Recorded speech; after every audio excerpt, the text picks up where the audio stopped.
Hello friends, आप सभी लोगों का स्वागत है आज एडमिशन करियर एकेडमी में। और आज हम लेकर आए हैं आपके लिए प्राचीन इतिहास के लेक्चर को, जिसमें आज हम मौर्य उत्तर काल और गुप्त पूर्व काल के बारे में हम जो है कि डिस्कस करने वाले हैं। और आज का क्लास जो है कि जितने भी इसमें क्वेश्चन दिए गए हैं, ये लुसेंट के सामान्य ज्ञान वस्तुनिष्ठ प्रश्न लिए गए हैं, और जो कि इसमें काफ़ी इंपॉर्टेंट क्वेश्चन यहाँ पर दिए गए हैं। इसके बाद हम विज्ञान के सेशन को चालू करने वाले हैं, ठीक है। उसके बाद जितने भी यहाँ पर टॉपिक दिए हैं सभी से बारी बारी से जो है इसके डिस्कस करेंगे। तो चलिए, पहला यहाँ पर देखिए हमारा क्वेश्चन दिया हुआ है।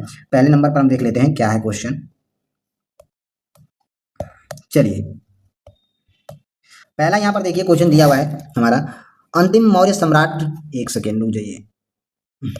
चलिए, यहाँ पर क्वेश्चन दिया हुआ है, अंतिम मौर्य सम्राट बृहदर्ष की हत्या कर किसने शुंग वंश की स्थापना 185 ईसा पूर्व में किया था? तो आंसर हो जाएगा इसमें हमारा पुष्यमित्र ने जो है कि बृहस्पति की हत्या कर जो है कि शुंग वंश की स्थापना किया था 185 ईसा पूर्व में, ठीक है, ध्यान दीजिएगा। चलिए, नेक्स्ट क्वेश्चन यहाँ पर दिया हुआ है, पुष्यमित्र शुंग और मौर्य सम्राट बृहस्पति की राजकीय सेना में किस पद पर आसीन था? तो पुष्यमित्र शुंग मौर्य सम्राट बृहस्पति की राजकीय सेना जो है ये सेनापति के पद पर आसीन था, ठीक है, ध्यान दीजिएगा। चलिए, नेक्स्ट क्वेश्चन यहाँ पर दिया हुआ है, कौरव एवं काड़व वंश का संस्थापक कौन था? तो कौरव और काड़व वंश का संस्थापक जो है कि वसुदेव था। नेक्स्ट क्वेश्चन देखेंगे, सातवाहन आंध्र सातवाहन वंश का संस्थापक कौन था? तो सातवाहन और या आंध्र सातवाहन वंश का संस्थापक जो है कि सिमुक था, ठीक है, ध्यान दीजिएगा। नेक्स्ट देखेंगे, सातवाहनों में पहले स्थानीय अधिकारियों के रूप में काम किया था, किसने काम किया था? तो आंसर हो जाएगा सातवाहनों ने पहले स्थानीय अधिकारियों के रूप में जो है कि मौर्य के अधीन काम किया था, ठीक है, ध्यान दीजिएगा। नेक्स्ट देखेंगे, निम्नलिखित में से वह महानतम कुषाण नेता कौन था जो बौद्ध बन गया था? तो कनिष्क था, ठीक है, ध्यान दीजिएगा। नेक्स्ट था, कुषाण काल के दौरान मूर्ति कला की गंधार शैली निम्नलिखित में से किसका मिश्रण है? तो कुषाण काल के दौरान मूर्ति कला की गंधार शैली निम्नलिखित में से पूछा है कि किसका ये मिश्रण है? तो ये भारत ग्रीक यूनानी शैलियों का मिश्रण है। नेक्स्ट क्वेश्चन देखेंगे, कनिष्क की राजधानी क्या थी? तो कनिष्क की राजधानी जो है कि पुरुषपुर है, ठीक है। नेक्स्ट देखेंगे, पुरुषपुर निम्नलिखित में से किसका दूसरा नाम है? तो ये पेशावर का जो है कि दूसरा नाम है पुरुषपुर, ठीक है। नेक्स्ट क्वेश्चन देखेंगे, चरक किसके राज्य चिकित्सक थे? तो चरक जो है ये कनिष्क के जो है कि राज्य चिकित्सक थे, ठीक है, ध्यान दीजिएगा। नेक्स्ट देखेंगे, तक्षशिला के प्रसिद्ध स्थल होने का कारण क्या था? तो तक्षशिला के प्रसिद्ध स्थल होने का कारण जो है कि गंधार कला है, ठीक है। नेक्स्ट देखेंगे, भारत में सर्वप्रथम स्वर्ण मुद्रा किसने चलाई थी? तो भारत में सर्वप्रथम स्वर्ण मुद्रा जो है कि इंडो बैक्ट्रियन ने चलाया था। नेक्स्ट क्वेश्चन यहाँ पर दिया हुआ है, किस संग्रहालय में कुषाणकालीन मूर्तियों का संग्रह अधिक मात्रा में है? तो मथुरा संग्रहालय में। नेक्स्ट क्वेश्चन यहाँ पर दिया हुआ है, निम्नलिखित में से किसने सोने के सर्वाधिक शुद्ध सिक्के जारी किए गए थे? तो कुषाण के द्वारा जारी किए गए थे। नेक्स्ट क्वेश्चन दिया हुआ है, सातवाहनों के समय में मुद्रा सर्वाधिक किस धातु के बने थे? तो सीसा के बने थे। नेक्स्ट क्वेश्चन यहाँ पर दिया हुआ है, निम्नलिखित में से कनिष्क के समकालीन कौन थे? तो यहाँ पर कनिष्क के समकालीन पूछा है, तो नागार्जुन, अश्वघोष, वसुमित्र थे, ठीक है। नेक्स्ट क्वेश्चन यहाँ पर दिया हुआ है, किस वंश के शासक ने ब्राह्मणों एवं बौद्ध भिक्षुओं को कर मुक्त भूमि या गांव भूमि अनुदान देने की प्रथा आरंभ किया है? तो सातवाहनों ने किया था, ठीक है, ध्यान दीजिएगा। नेक्स्ट क्वेश्चन देखेंगे, भारतीय रंगमंच में यवनिका पर्दा का शुभारंभ किसने किया है? तो यूनानियों ने किया है, ठीक है। नेक्स्ट क्वेश्चन देखेंगे, भारतीयों के महान रेशम मार्ग किसने आरंभ कराया था? तो कनिष्क ने करवाया था। चलिए, नेक्स्ट देखेंगे, निम्नलिखित में से किसने बड़े पैमाने पर स्वर्ण मुद्रा सोने की मुहर चलाई थी? तो कुषाण शासकों ने जो है कि स्वर्ण मुद्रा सोने की मुहर चलाई थी, ठीक है, बड़े पैमाने पर। चलिए, नेक्स्ट क्वेश्चन दिया हुआ है, चरक और नागार्जुन किसके दरबार की शोभा थे? तो ये कनिष्क के दरबार के शोभा थे। नेक्स्ट क्वेश्चन देखेंगे, शक संवत का प्रारंभ किस सम्राट के शासनकाल में 78 ईसा पूर्व से हुआ था? तो कनिष्क के शासनकाल में हुआ था। नेक्स्ट क्वेश्चन यहाँ पर दिया हुआ है, तक्षशिला विश्वविद्यालय स्थित कहाँ पर था? तो ये पाकिस्तान में था। चलिए, नेक्स्ट क्वेश्चन देखेंगे, प्राचीन काल में कलिंग का महान शासक कौन था? तो खारवेल था। चलिए, नेक्स्ट देखेंगे, कुषाण काल में सबसे अधिक विकास किस क्षेत्र में हुआ है? तो कुषाण काल में सबसे अधिक विकास जो है कि वास्तुकला में हुआ है। नेक्स्ट क्वेश्चन देखेंगे, सातवाहनों ने आरंभिक दिन में अपना शासन कहाँ शुरू किया था? तो सातवाहनों ने आरंभिक दिनों में अपना शासन जो है कि इन्होंने महाराष्ट्र में शुरू किया था। नेक्स्ट क्वेश्चन दिया है, सातवाहन राज्य की राजधानी कहाँ थी? तो सातवाहन राज्य की राजधानी जो है कि पैठण प्रतिष्ठान था। चलिए, नेक्स्ट देखेंगे, निम्नलिखित में से कौन सा अभिलेख कलिंग नरेश खारवेल से संबंधित है? तो हाथी गुफा जो है ये अभिलेख कलिंग नरेश खारवेल से संबंधित है। नेक्स्ट देखेंगे, किस सातवाहन नरेश ने गाथा सप्तशती नामक महत्वपूर्ण कृति की रचना की थी? तो हाल का इन्होंने किया था। नेक्स्ट देखेंगे, सातवाहन शासकों की राजकीय भाषा क्या थी? तो सातवाहन शासकों की राजकीय भाषा प्राकृतिक थी। नेक्स्ट क्वेश्चन यहाँ पर दिया है, निम्नलिखित राजवंशों पर विचार कीजिए। यहाँ पर पूछा है कि इन राजवंशों में सही क्रम क्या है? तो यहाँ पर सबसे पहले नंबर पर जो है कि शुंग हो जाएगा, उसके बाद दूसरे नंबर पर सातवाहन हो जाएगा, तीसरे नंबर पर जो है कि क्या हो जाएगा, तीसरे नंबर पर हमारा गुप्त हो जाएगा और चौथे नंबर पर चोल हो जाएगा। तो यहाँ पर हमारा डी ऑप्शन सही हो जाएगा। चलिए नेक्स्ट क्वेश्चन यहाँ पर दिया हुआ है, मौर्य सम्राट के ध्वंस के पश्चात कई आक्रमणों की श्रृंखला रही, भारत पर सबसे पहले आक्रमण निम्नलिखित में से किसने किया था? तो बैक्ट्रियन ग्रीक के द्वारा आक्रमण किया गया था। नेक्स्ट क्वेश्चन देखेंगे, सूची फर्स्ट को सूची सेकंड से हमें मिलान करना है। सूची फर्स्ट में शासक दिया है, दूसरे सूची में उपाधि दिया हुआ है, तो यहाँ पर मिलान करना है। कह रहा है कि अशोक का संबंध किससे हो जाएगा? तो अशोक का संबंध जो है कि इन्हें प्रियदर्शी बोला जाता था। क्या बोला जाता था? प्रियदर्शी। ठीक है। चलिए कनिष्क का उपनाम क्या था? तो कनिष्क का उपनाम जो है कि यहाँ पर बी का हमारा क्या हो जाएगा? देवपुत्र हो जाएगा, देवपुत्र हो जाएगा। चलिए अगला हमारा यहाँ पर दिया हुआ है, खारवेल को क्या बोलते थे, यानी कि खारवेल का उपनाम क्या था? तो महेंद्र द्वितीय थे, महेंद्र द्वितीय।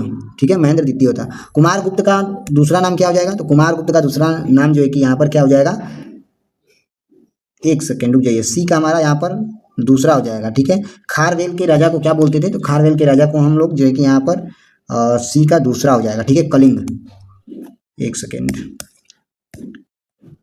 खारवेल के राजा का दूसरा नाम कलिंग चक्रवर्ती था। ठीक है, और लास्ट में दिया है कुमार गुप्त का उपनाम क्या था, यानी कि इन्हें किस नाम की उपाधि मिली हुई थी? तो इन्हें जो है कि महेंद्रा द्वितीय का जो है कि उपाधि मिला था, महेंद्रा द्वितीय का इन्हें उपाधि दिया गया था। ठीक है। चलिए नेक्स्ट क्वेश्चन यहाँ पर दिया हुआ है, विक्रम शक संवत कब से प्रारंभ हुआ था? तो 58 ईसा पूर्व से प्रारंभ हुआ था। नेक्स्ट यहाँ पर दिया है, सूची फर्स्ट को सूची सेकंड से मिलान करिए। देखिए देखते हैं, विक्रम शक संवत जो है कि कब से प्रारंभ हुआ था? तो विक्रम शक संवत जो है कि ये 58 ईसा पूर्व से प्रारंभ हुआ था, 58 ईसा पूर्व से। ठीक है। चलिए दिया है शक संवत कब प्रारंभ हुआ था? तो शक संवत जो है ये 78 ईसा पूर्व से प्रारंभ हुआ था। नेक्स्ट दिया है, गुप्त संवत किससे कब प्रारंभ हुआ था? तो गुप्त जो है कि ये 320 ईसा पूर्व से प्रारंभ हुआ था।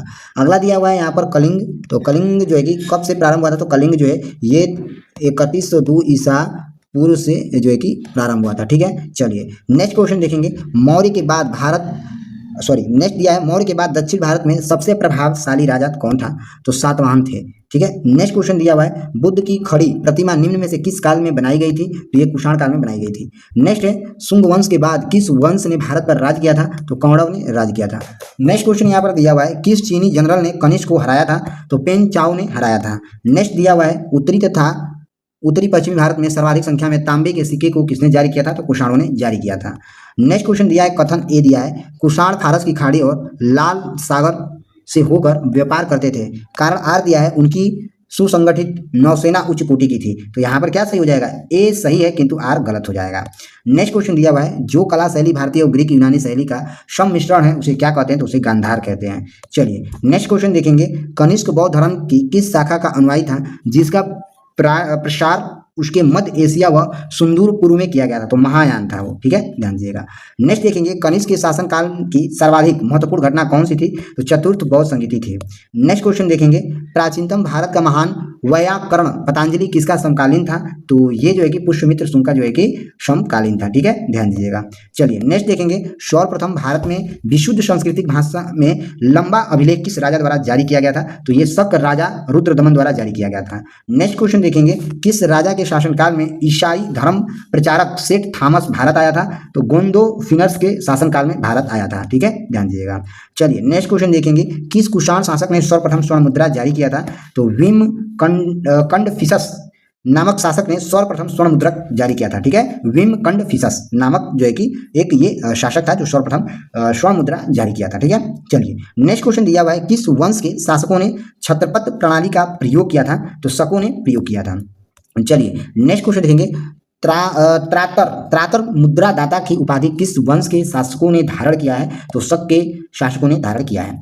नेक्स्ट क्वेश्चन देखेंगे, प्राचीन काल में भारत पर आक्रमण के संबंध में कौन सा सही कालानुक्रम है? तो यूनानी शक कुषाण सही है। नेक्स्ट क्वेश्चन दिया हुआ है, भारत में प्रथम बार सैनिक शासन व्यवहार में लाया गया था? तो ग्रीकों के द्वारा लाया गया था। चलिए नेक्स्ट यहाँ पर दिया हुआ है, ईसाई पूर्व दूसरी सदी के प्रारंभ में उत्तरी अफगानिस्तान में स्थापित भारत यूनानी राजा कौन था? तो बैक्ट्रियस था।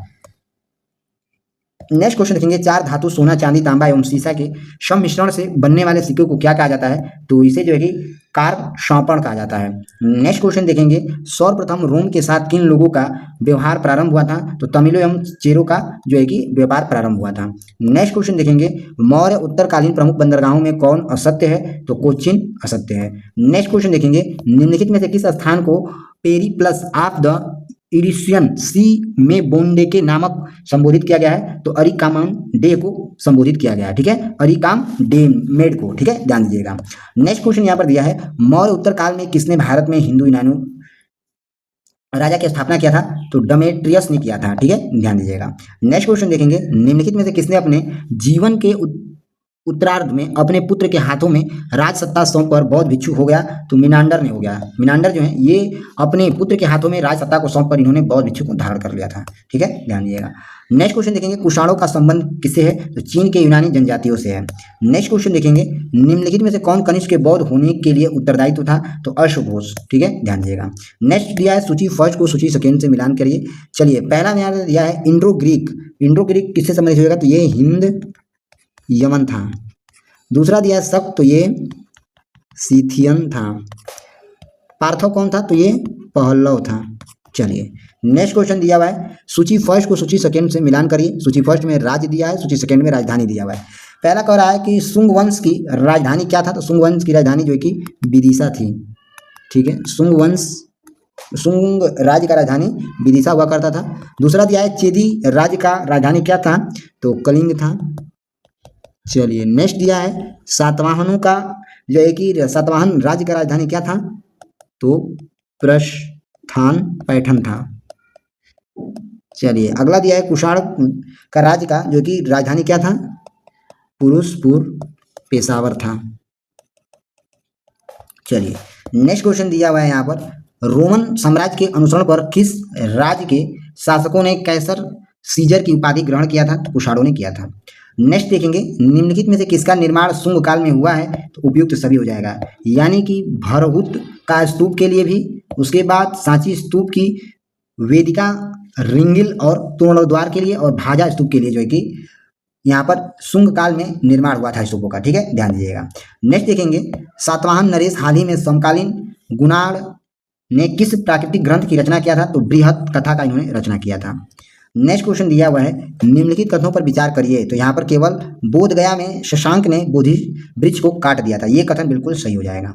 देखिए, ये क्वेश्चन पूछता है कि बोधि वृक्ष को किसने काटा था? तो शशांक ने काटा था। ठीक है, ध्यान दीजिएगा। चलिए, नेक्स्ट क्वेश्चन दिया है, निम्नलिखित में से किस अभिलेख में चंद्रगुप्त मौर्य और अशोक दोनों का उल्लेख किया गया है? तो आंसर हो जाएगा महाक्षत्रपत रुद्रदमन का जूनागढ़ अभिलेख में जो है कि चंद्रगुप्त मौर्य और अशोक दोनों का उल्लेख किया गया है। नेक्स्ट क्वेश्चन दिया हुआ है यहाँ पर, प्राचीन भारत में निम्न में से किस एक के ने नियमित रूप से सोने के सिक्के चलाए थे? तो कुषाणों ने नियमित रूप से जो है कि सोने के सिक्के चलाए थे। नेक्स्ट एक, कलिंग नरेश खारवेल किस वंश से संबंधित है? तो ये चेदी वंश से संबंधित है। चलिए, नेक्स्ट यहाँ पर दिया हुआ है, कह रहा है कि प्राचीनतम, देखिए यहाँ पर दिया है कि प्राचीनतम भारत में देश की अर्थव्यवस्था में अत्यंत महत्वपूर्ण भूमिका निभाने वाली श्रेणी संगठन के संदर्भ में निम्नलिखित में से कौन सा कथन सही है? तो यहाँ पर श्रेणी ही वेतन काम करने के नियम, मानकों और कीमतों को सुनिश्चित करती है, ये सही है। तो उसके बाद दूसरे नंबर पर हो जाएगा, श्रेणी को अपने सदस्यों पर न्यायिक अधिकारिक होता है, ये दूसरा और तीसरा कथन सही हो जाएगा। तो चलिए फ्रेंड्स, यहाँ पर हमने जो है कि लुसेंट के एमसीक्यू को क्वेश्चन को कवर किया। मिलते हैं हम अगले लेक्चर में लुसेंट के साथ, तब तक के लिए जय हिंद, जय भारत।